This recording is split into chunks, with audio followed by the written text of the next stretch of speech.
ओम नमो भगवते वासुदेवाय। आप सभी का मेरे चैनल पर हार्दिक अभिनंदन है।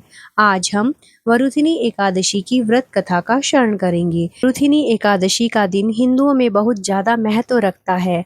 इस दिन भगवान विष्णु की पूजा होती है। धार्मिक मान्यताओं के अनुसार भक्त इस दिन व्रत रखते हैं और पूजा अर्चना करते हैं। वरुथिनी एकादशी वैशाख माह के कृष्ण पक्ष की एकादशी को कहते हैं।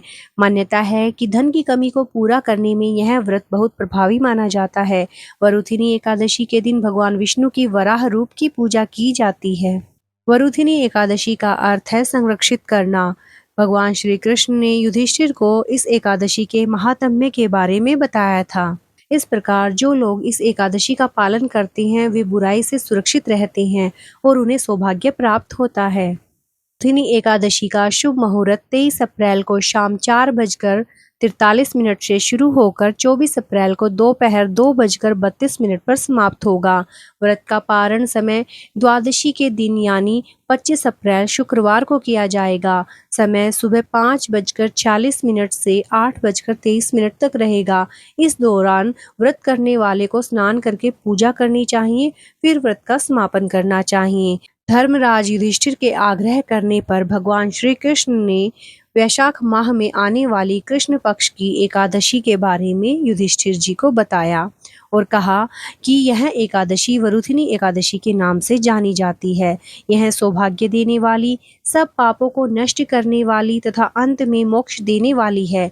इसका महात्म्य मैं तुमसे कहता हूँ, सो सुनो। प्राचीन काल में नर्मदा नदी के तट पर मानधाता नामक राजा राज्य करते थे। वह अत्यंत दानशील तथा तपस्वी थे। एक दिन जब वह जंगल में तपस्या कर रहे थे, तभी न जाने कहां से एक जंगली भालू आया और राजा का पैर चबाने लगा। राजा पूर्ववत अपनी तपस्या में लीन रहे। कुछ देर बाद पैर चबाते चबाते भालू राजा को घसीटकर पास के जंगल में ले गया। राजा बहुत घबराया, मगर तापस धर्म अनुकूल उसने क्रोध और हिंसा न करके भगवान विष्णु से प्रार्थना की। करुण भाव से भगवान विष्णु को पुकारा। उसकी पुकार सुनकर भगवान श्री हरि विष्णु प्रकट हुए और उन्होंने चक्र से भालू को मार डाला। राजा का पैर भालू पहले ही खा चुका था। इससे राजा बहुत ही शोकाकुल हुए। उन्हें दुखी देखकर भगवान विष्णु बोले, हे वत्स, शोक मत करो, तुम मथुरा जाओ और वरुथिनी एकादशी का व्रत रखकर मेरी वराह अवतार मूर्ति की पूजा करो। उसके प्रभाव से पुनः सुदृढ़ अंगों वाले हो जाओगे। इस भालू ने तुम्हें जो काटा है, यह तुम्हारे पूर्व जन्म का अपराध था। भगवान की आज्ञा मानकर राजा मानधाता ने मथुरा जाकर श्रद्धा पूर्वक वरुथिनी एकादशी का व्रत किया। इसके प्रभाव से राजा शीघ्र ही पुनः सुंदर और संपूर्ण अंगों वाला हो गया। इसी एकादशी के प्रभाव से राजा मानधाता स्वर्ग गए थे। व्यक्ति भय से पीड़ित है, उसे वरुथिनी एकादशी का व्रत रखकर भगवान विष्णु का स्मरण करना चाहिए। इस व्रत को करने से समस्त पापों का नाश होकर मोक्ष मिलता है। ओम नमो भगवते वासुदेवाय। भगवान विष्णु की कृपा आप सब पर बनी रहे। वरुथिनी एकादशी की व्रत कथा आपको कैसी लगी मुझे कमेंट करके जरूर बताइए।